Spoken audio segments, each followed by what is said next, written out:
MyMinstrel.com.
We're going to work on God is a good God.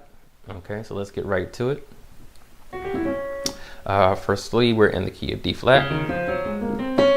1, 2, 3, 4, 5, 6, 7, an octave.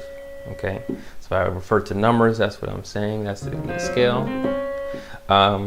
This is one of those songs that kind of uses both the blues scale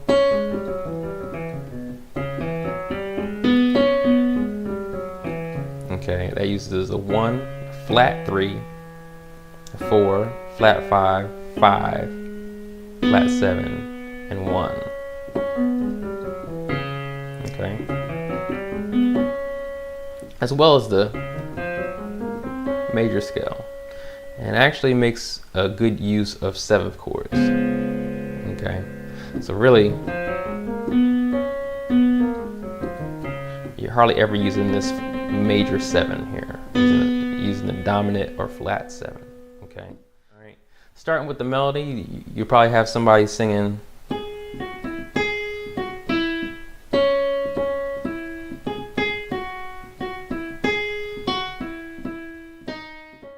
And the chords have something like this.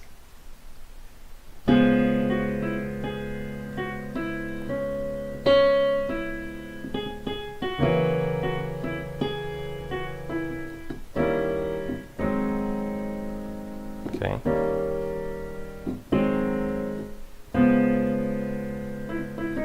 Okay. So the chords right there, they're all 7th chords. So get used to playing those.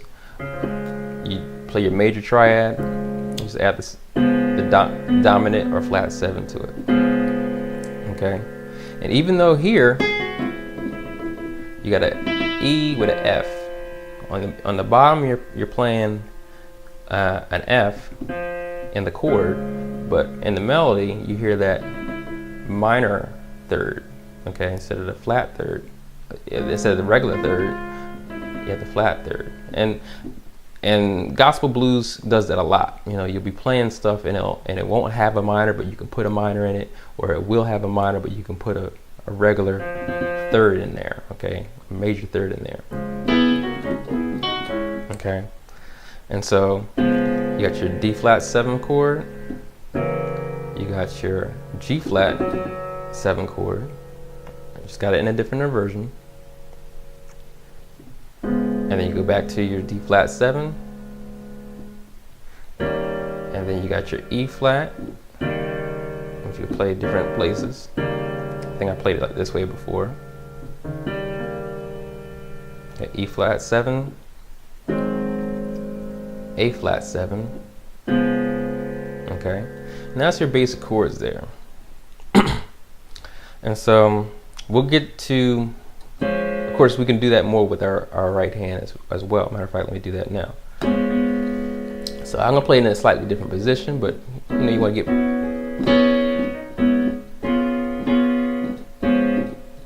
get used to playing in different positions.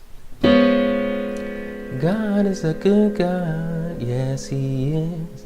Got me singing. God is a good God, yes He is, yes He is. I'm getting a little bit ahead of myself, because one thing I do with my right hand, and we'll get to this in just a second, I'll start using slightly different chords than what I used when I was just showing my left hand, okay? Before we get to that, I want to show you the bass. Pretty simple. If we know the chords. God is a good God, yes He is. Go to the A flat. God is a good God, yes He is. God is a good God, yes He is. Oh, God is a good God, yes He is. I don't sing that much. Excuse my singing. All right. And so from there, you can actually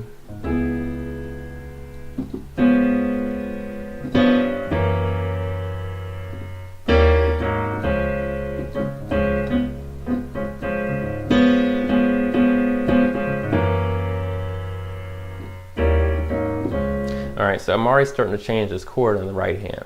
Now, here's a nice principle, and I've seen, you know, not only myself but other prominent musicians do this. Outside of the D flat, the root of the scale, a lot of times I avoid playing the bass note, whatever that note is, in my right hand. It does two things. One, you already have it there. You don't need to duplicate it, and it's at the bottom in it. So it really gives it a lot of definition whether or not you play it or not. Okay? But also it allows you to play other notes with that finger that's free. Okay? Which I kind of slipped in and out at times.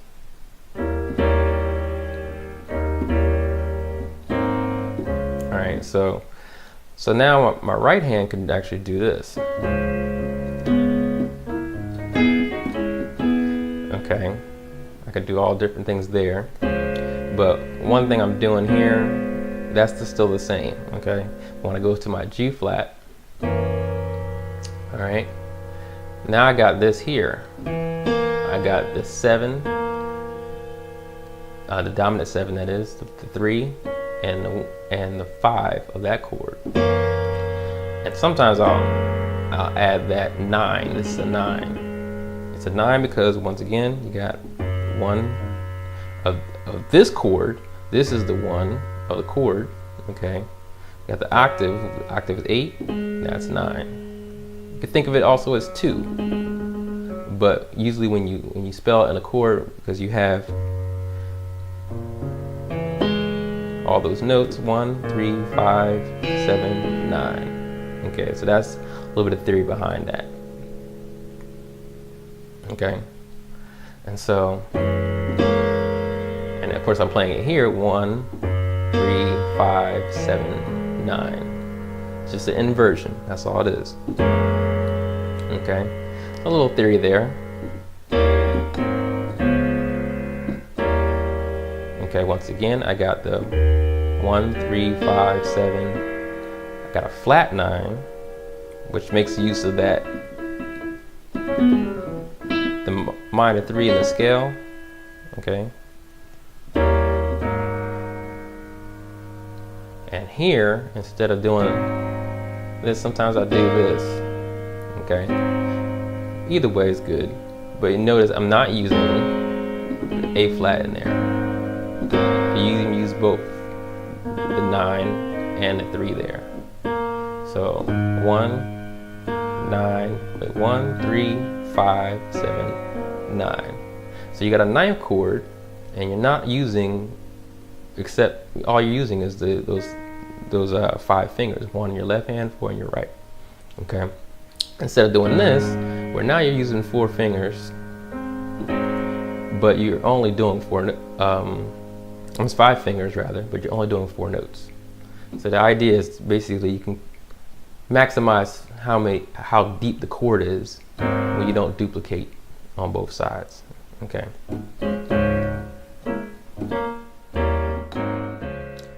Now going back to the left hand for a second, you can also use fifths.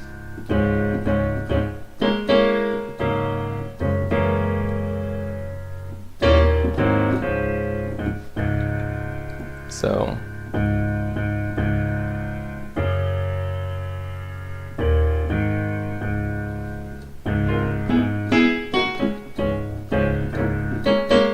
now you can move your hand around, or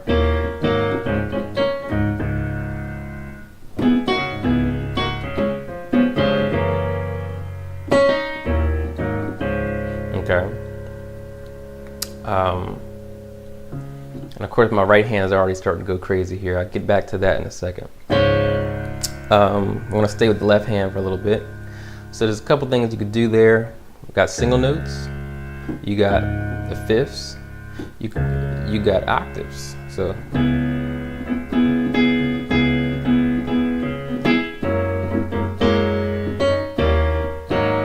can even mix your octaves and your fifths if you don't want to run into. Okay.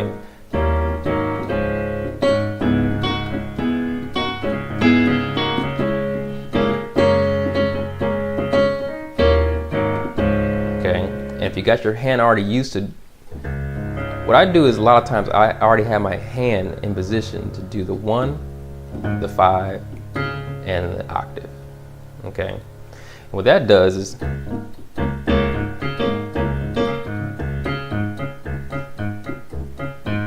I can do like that. And I'm just doing 1 octave, 5 octave.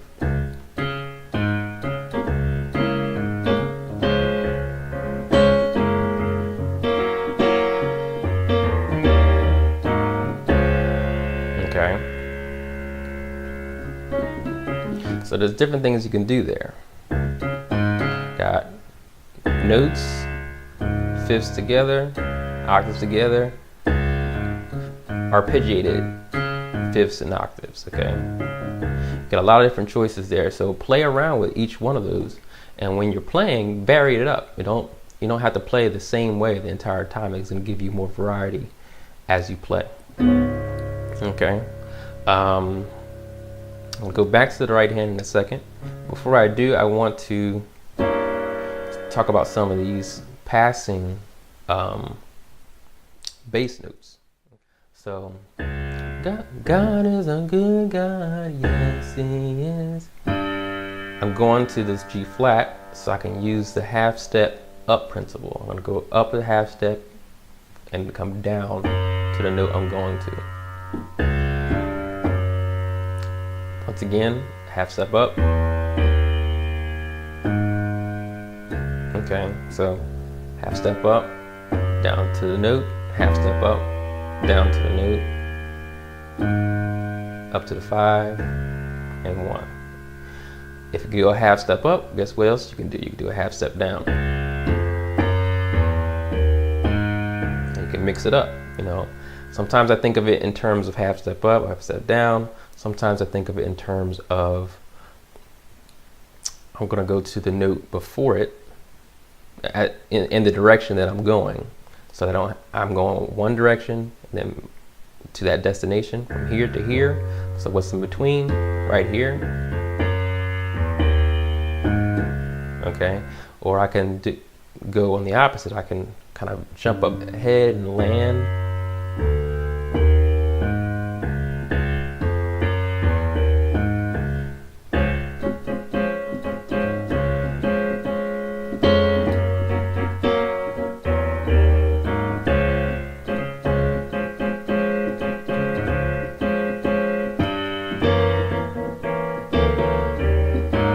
Okay, and you can mix and match in whatever style you like better, but that's one thing you can always do with bass notes.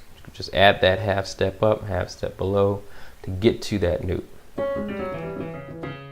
As you can see, just adding some rhythm and putting those pieces together, you've already got a much more interesting song with a lot of variety that you can do. All right, until next time, enjoy, keep practicing, and I'll see you then.